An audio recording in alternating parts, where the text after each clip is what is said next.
Hello दोस्तों, मैं रामदीन स्वागत करता हूं अपने YouTube चैनल आरडी कैंपस में। आशा करता हूं कि आप सभी अच्छे होंगे। सभी को नमस्कार। आज हम सूरदास के दूसरे पद का अध्ययन करेंगे, तो चलिए शुरू करते हैं। अभी गति गति कछु कहत न आवे, जो गूंगे मीठे फल को रस अंतर्गत ही भावे। अभी गति गति कछु कहत न आवे, परम स्वाद सब ही निरंतर अमित तो से उपजावे। मन बानी को अगम अगोचर, जो जाने सो पावे। रूप रेख गुण जाति जुगाति, बिन निरालंब कित धावे। सब विधि अगम विचार ही, पद ताते सूर सगुन पद गावे। अभी गति गति कछु कहत न आवे। तो चलिए इसके हम सर्वप्रथम इस पद के जो कठिन शब्द हैं उनको जान लेते हैं, फिर उसके बाद इसकी व्याख्या करेंगे। सबसे पहले पद शब्द है अभिगति। अभिगत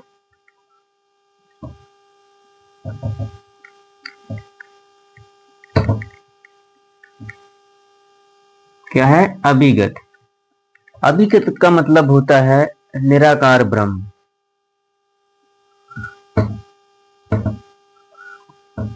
इसका मतलब क्या है? निराकार ब्रह्म। और गत या गति जो भी है, इसका अर्थ होता है दशा।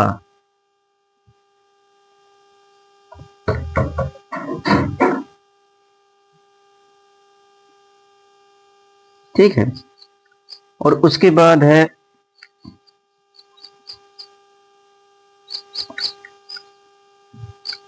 ये अंतर्गत।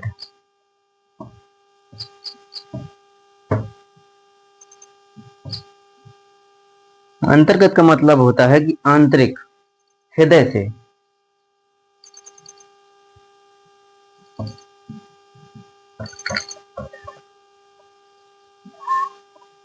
टूस मतलब संतोष। टूस का मतलब है संतोष। अगम, ये कठिन शब्द से एक अगम है। अगम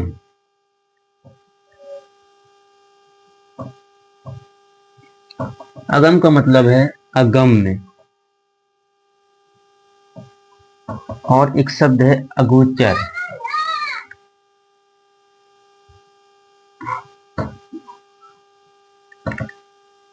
अगोचर का मतलब है जिसे इंद्रियों से प्राप्त ना किया जा सके, जिसे इंद्रियों से प्राप्त ना किया जा सके, अर्थात निराकार ब्रह्म। निराकार ब्रह्म को इंद्रियों से प्राप्त नहीं किया जा सकता।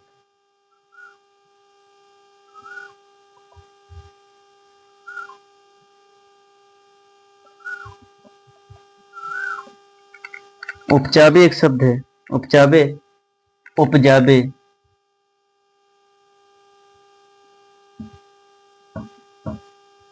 अर्थात उत्पन्न करना।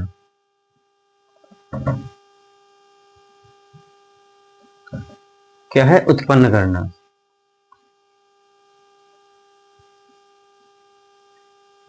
धावे,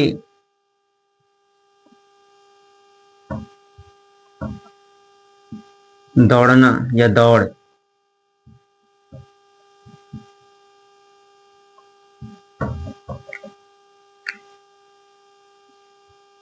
जुगाती,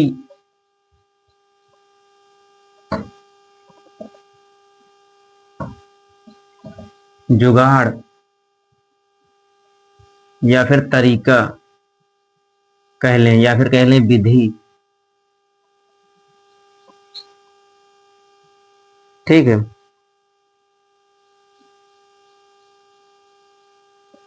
एक शब्द है निरालंब।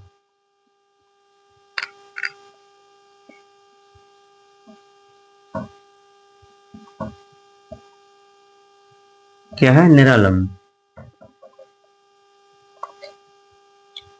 निरालंब का मतलब है बिना किसी सहारे की।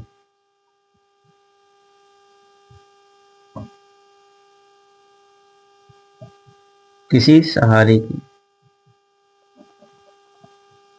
क्या है इसका मतलब? बिना किसी सहारे की। और ये तो आपको पता ही होगा, सगुण। सगुण मतलब जिसका कोई आकार हो, सगुण ब्रह्म। और एक शब्द है भावे। मतलब भावे का मतलब होता है अच्छा लगना, अच्छा लगता है।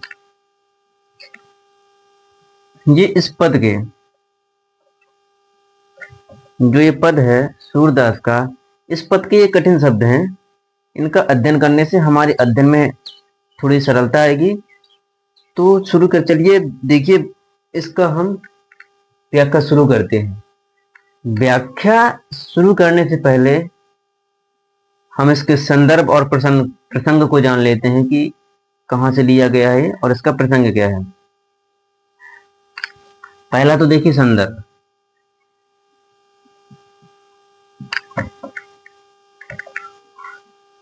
संदर्भ के बारे में हमने पिछली वीडियो में बता रखा है कि संदर्भ होता क्या है। और यही संदर्भ, जितने भी सूरदास के पद हैं सभी में वही संदर्भ रहेगा। इसलिए हम यहाँ पर संदर्भ के बारे में नहीं बताएंगे, ना ही उसकी व्याख्या करेंगे। दूसरा है, क्या है? प्रसंग। क्या है? प्रसंग।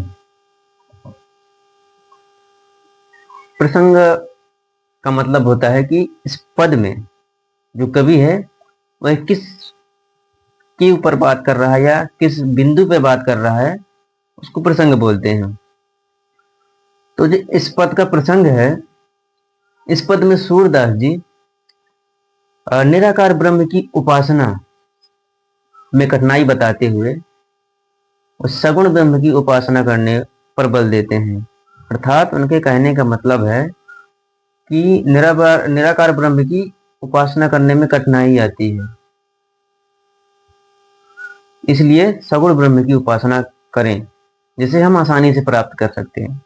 निराकार ब्रह्म को आसानी से प्राप्त नहीं किया जा सकता, तो वह सगुण ब्रह्म की उपासना पर करने पर बल देते हैं कि सगुण ब्रह्म की उपासना करें। और निराकार ब्रह्म की उपासना में वह कठिनाई बताते हैं, कहते हैं कि इनकी उपासना करने में कठिनाई आती है। तो चलिए मैं लिख देता हूं।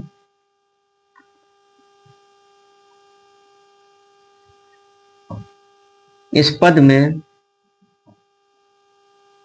सूरदास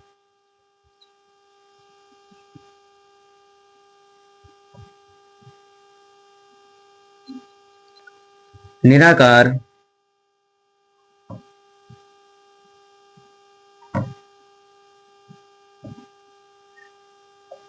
इस पद में सूरदास निराकार ब्रह्म की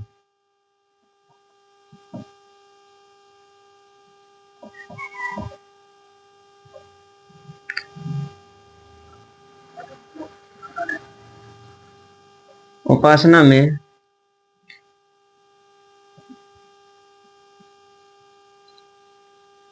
कठिनाई बताते हुए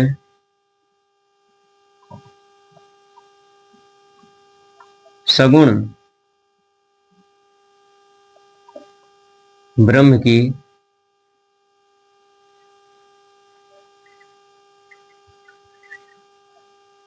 उपासना करने पर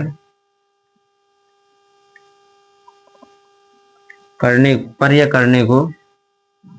करने पर बल देते हैं। उनका मानना है कि सगुण ब्रह्म की उपासना करना आसान है, इसलिए सगुण ब्रह्म की उपासना करें। वह प्रेरित करते हैं इसके लिए।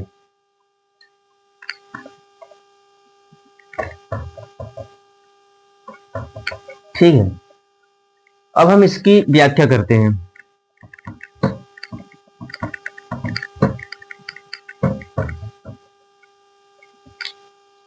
अभिगत गति कछु कहत न आवे, जो गूंगे मीठे फल को रस अंतर्गत ही भावे। अभिगत, अभिगत का मतलब होता है निराकार ब्रह्म। गत दशा, उसकी स्थिति। तो इस पद में सूरदास जी व्याख्या करते हुए, इस पद की व्याख्या करते हुए कहते हैं कि निराकार ब्रह्म का वर्णन करना अत्यंत कठिन है और उसकी स्थिति के विषय में भी कुछ नहीं कहा जा सकता। जो निराकार ब्रह्म है उसकी उपासना करना अत्यंत कठिन है और उसकी स्थिति के विषय में भी कुछ नहीं कहा जा सकता। अभिगत, गत कछु कहत न आवे। ये कहते हुए सूरदास जी कहते हैं निर्गुण ब्रह्म की उपासना से प्राप्त होने वाले आनंद किसी भक्त के लिए उसी प्रकार आवर्णनीय है जिस प्रकार एक गूंगे व्यक्ति के लिए मीठे फल का स्वाद या रस, जिस प्रकार एक गूंगा व्यक्ति जो मीठे फल को रस अंतर्गत ही भावे, जिस प्रकार एक गूंगा व्यक्ति मीठे फल के रस को सिर्फ खाकर महसूस कर सकता है, उसका वर्णन प्रस्तुत नहीं कर सकता या उसके स्वाद को प्रकट नहीं कर सकता, उसी प्रकार निराकार ब्रह्म की उपासना करने वाला भक्त को जो निराकार ब्रह्म से प्राप्त होने वाला आनंद है उसको सिर्फ महसूस कर सकता है, उसे कहकर प्रकट नहीं कर सकता, ना ही बता सकता कि उसे ब्रह्म से किस प्रकार की आनंद की अनुभूति हो रही है, किस प्रकार का आनंद प्राप्त हो रहा है। इसका वर्णन एक निराकार ब्रह्म की उपासना करने वाला भक्त नहीं बता सकता। उसके द्वारा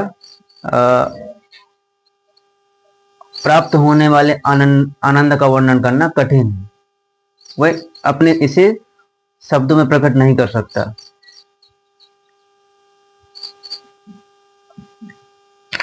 परम स्वाद सब ही सुनिरंतर अमित तोष उपजावे। यद्यपि निराकार ब्रह्म की उपासना करने वाले भक्त को लगातार आनंद की प्राप्ति होती रहती है, असीम संतोष की प्राप्ति होती है, लेकिन ये सबके सामर्थ्य की बात नहीं है, ये सबके बस की बात नहीं है, क्योंकि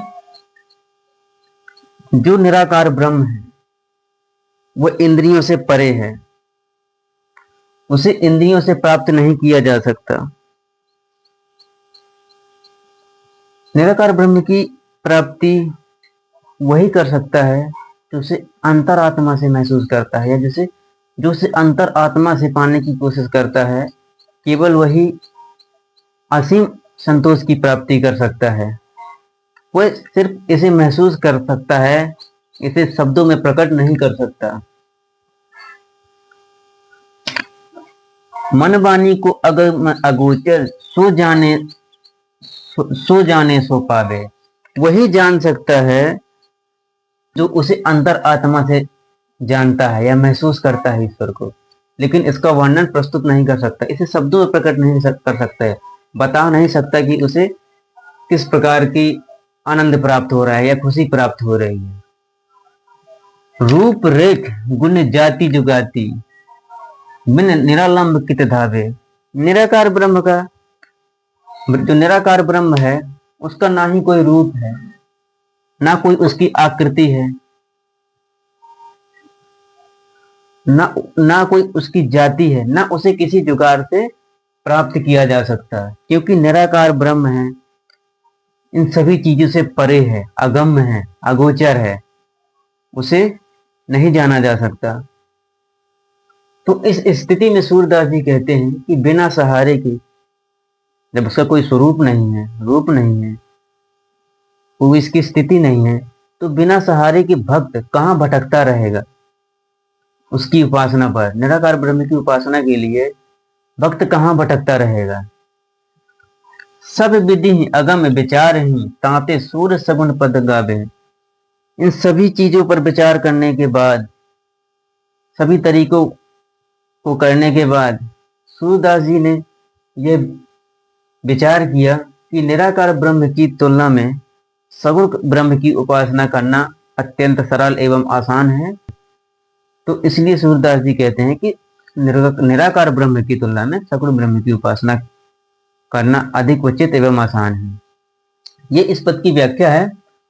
अब हम इसकी काव्यगत संदर्भ को जान लेते हैं।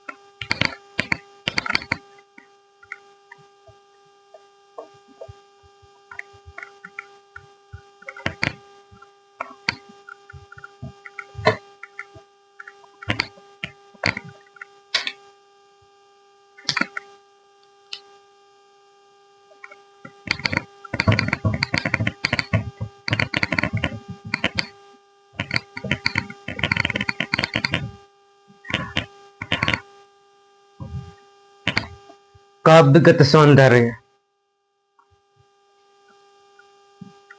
इसमें सूरदास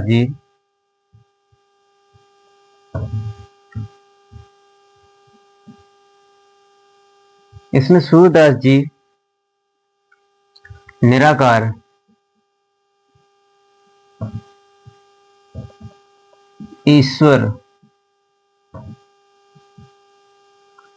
ईश्वर की उपासना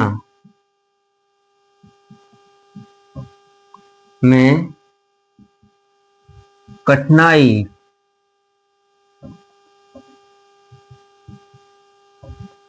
बताते हुए सगुण ब्रह्म की उपासना करने पर बल देते हैं। इसमें सूरदास जी निराकार ईश्वर की उपासना में कठिनाई बताते हुए सगुण ब्रह्म की उपासना करने पर बल देते हैं।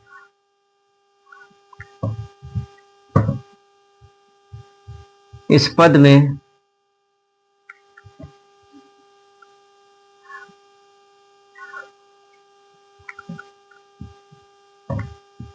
गे पद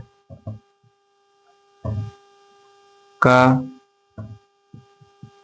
प्रयोग किया गया है। इस पद में गे पद का प्रयोग किया गया है।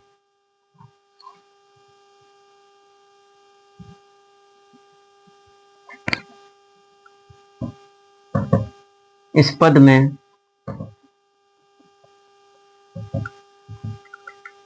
जो ये पद है, इस पद में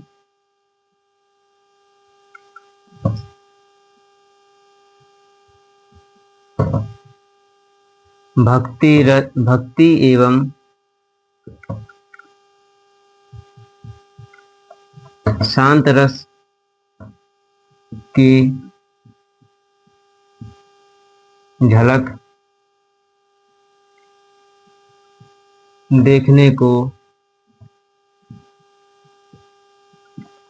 मिलती है। इस पद में भक्ति एवं शांत रस की झलक देखने को मिलती है।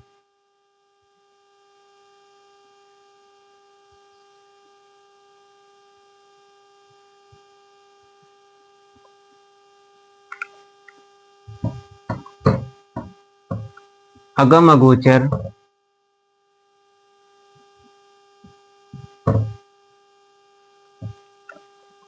और जाति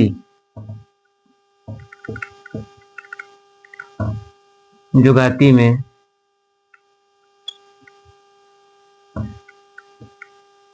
अनुप्रास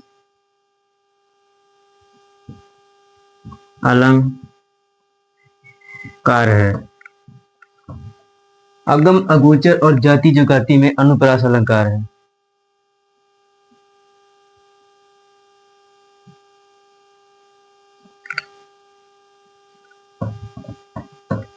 इस पद में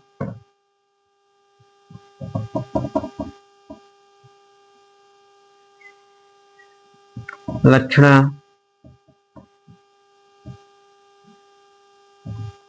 शब्द शक्ति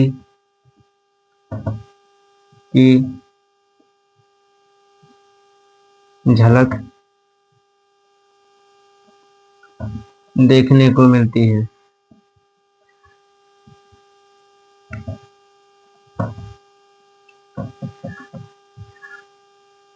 इस पद में लक्षणा शब्द शक्ति की झलक देखने को मिलती है और इसमें प्रसाद गुण का प्रयोग किया गया है। प्रसाद गुण की झलक देखने को मिलती है।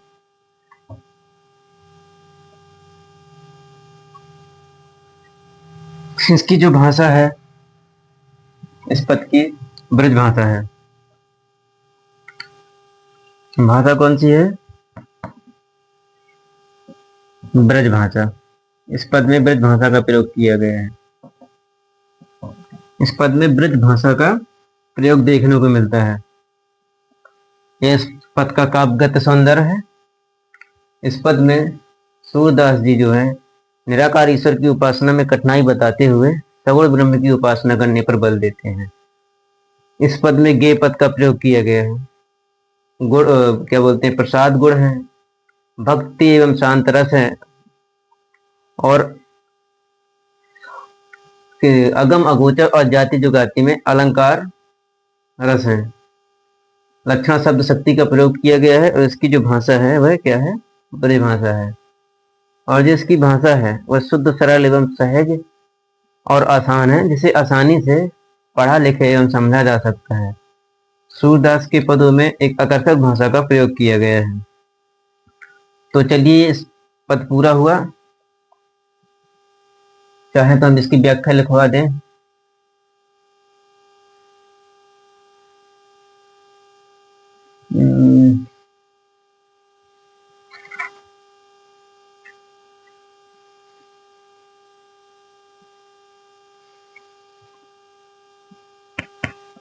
चलिए लिखवा देता हूँ व्याख्या।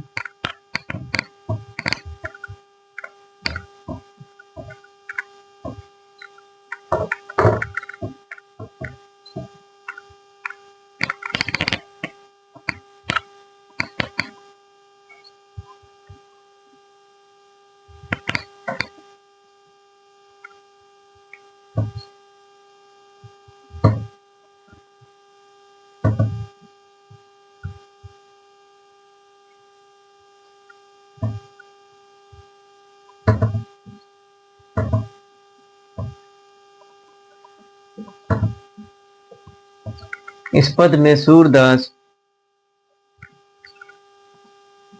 कहते हैं कि निराकार ब्रह्म की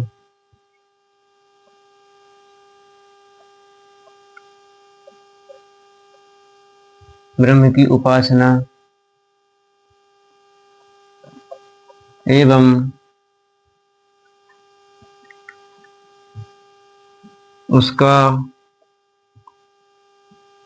वर्णन करना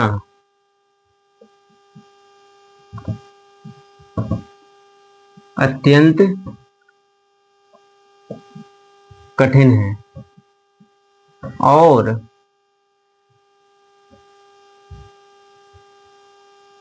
उसकी स्थिति के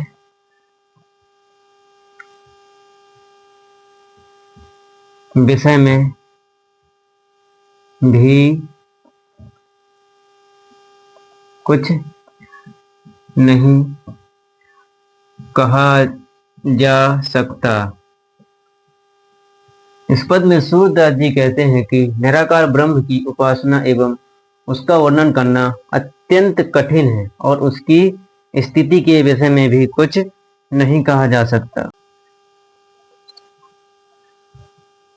निराकार ब्रह्म की उपासना का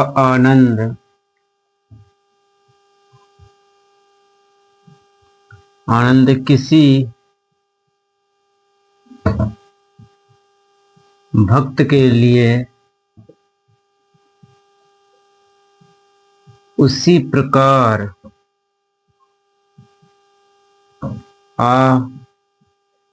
अवर्णनीय है जिस प्रकार एक गूंगे व्यक्ति के लिए मीठे फल का स्वाद। एक गूंगा व्यक्ति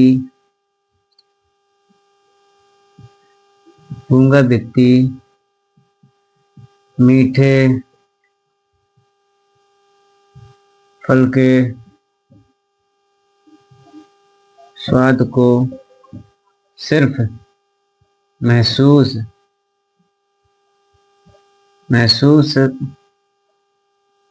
कर सकता है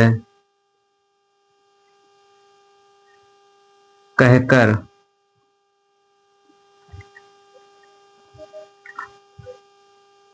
प्रकट नहीं कर सकता, उसी प्रकार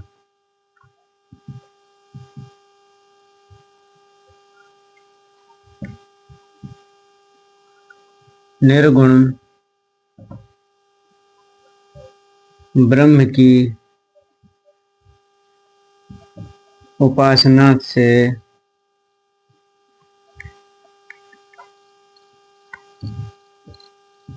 प्राप्त होने वाला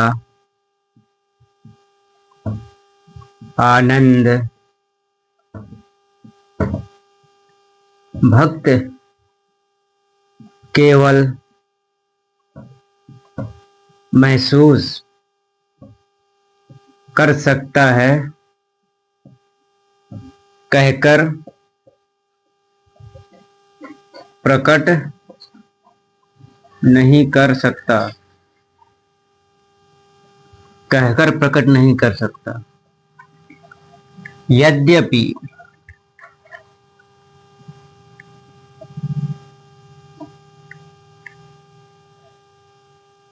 यद्यपि निर्गुण ब्रह्म की उपासना से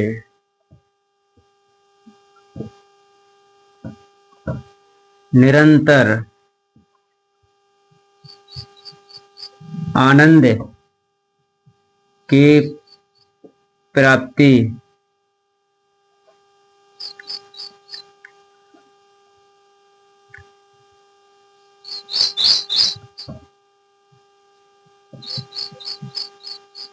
होती है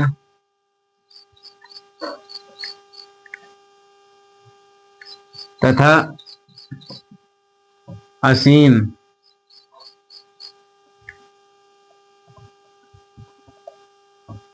संतोष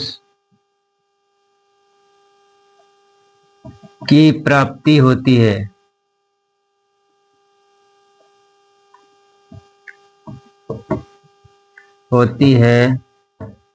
लेकिन यह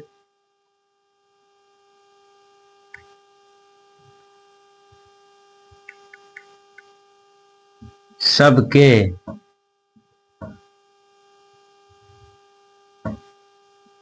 सामर्थ्य से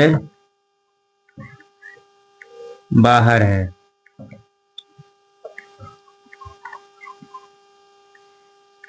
उसे इंद्रियों से देखा नहीं जा सकता। निराकार या निर्गुण ब्रह्म को इंद्रियों से नहीं देखा जा सकता।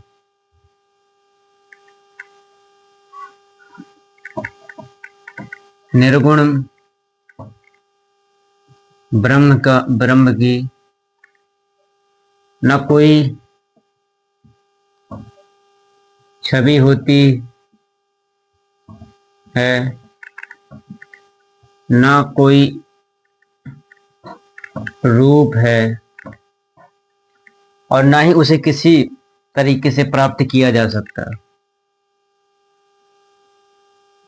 और ना ही उसे किसी तरीके से प्राप्त किया जा सकता है।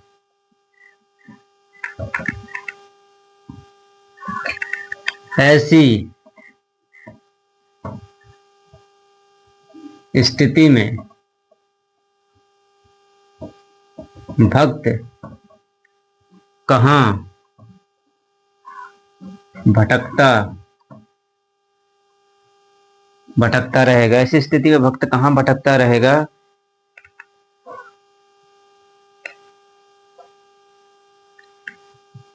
क्योंकि निर्गुण ब्रह्म सभी पहुंच से बाहर है।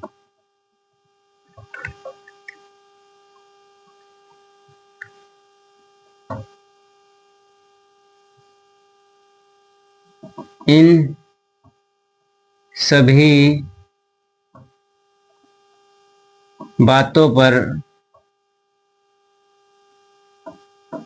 विचार करने के बाद सूरदास सगुण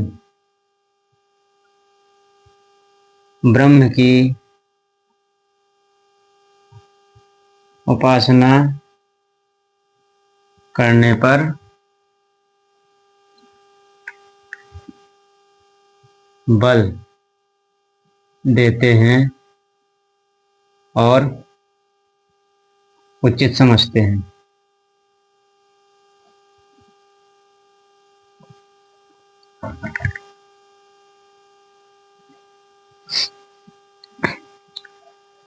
इस पद में सूरदास जी निर्गुण ब्रह्म की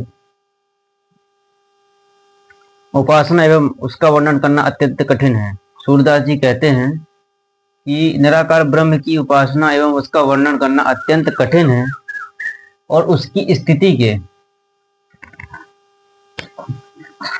विषय में भी कुछ नहीं कहा जा सकता। निराकार या निर्गुण ब्रह्म की उपासना से प्राप्त होने वाले आनंद किसी भक्त के लिए उसी प्रकार अवर्णनीय है जिस प्रकार एक गूंगे व्यक्ति के लिए मीठे फल का स्वाद। गूंगा व्यक्ति मीठे फल के स्वाद को सिर्फ महसूस कर सकता है, उसे कहकर प्रकट नहीं कर सकता। उसी प्रकार निराकार या निर्गुण ब्रह्म की उपासना करने वाला भक्त केवल भक्ति से प्राप्त होने वाले आनंद को महसूस कर सकता है, उसे कहकर प्रकट नहीं कर सकता। यद्यपि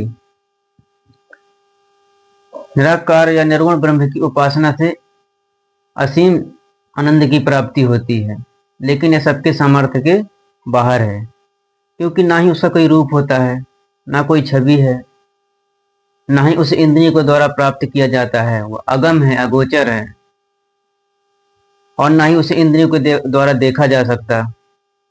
आंख, कान, नाक, इन सभी से निर्गुण ब्रह्म को नहीं देखा जा सकता। निर्गुण ब्रह्म की प्राप्ति उसी को होती है जो उसे अंतर आत्मा से महसूस करता है, जो उसे देखता है। ऐसी स्थिति में सूरदास जी कहते हैं कि जिसका ना कोई रूप है, ना कोई छवि है, ना कोई आकार है, ना उसकी कोई जाति है, ना उसे किसी प्रकार से प्राप्त किया जा सकता, तो भक्त कहाँ भटकता रहेगा? इन सभी बातों पर विचार करने के बाद सूरदास जी निर्गुण ब्रह्म की तुलना में सगुण ब्रह्म की उपासना करने पर अधिक बल देते हैं और उसकी उपासना करने को अधिक उचित मानते हैं। तो चलिए, हमारी व्याख्या पूरी हुई और अगले पद की व्याख्या अगले टॉपिक में। तब तक के लिए धन्यवाद।